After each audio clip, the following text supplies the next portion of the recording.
Equation of a line passing through 2 points. The first point has x equals 0, and y equals 4. The second point has x equals 1, and y equals 53.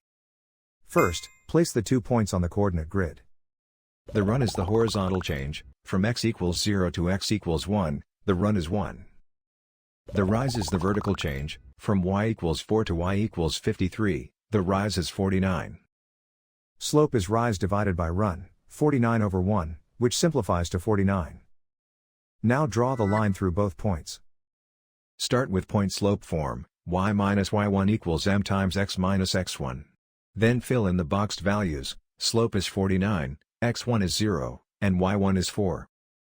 That gives the specific point negative slope equation for this line.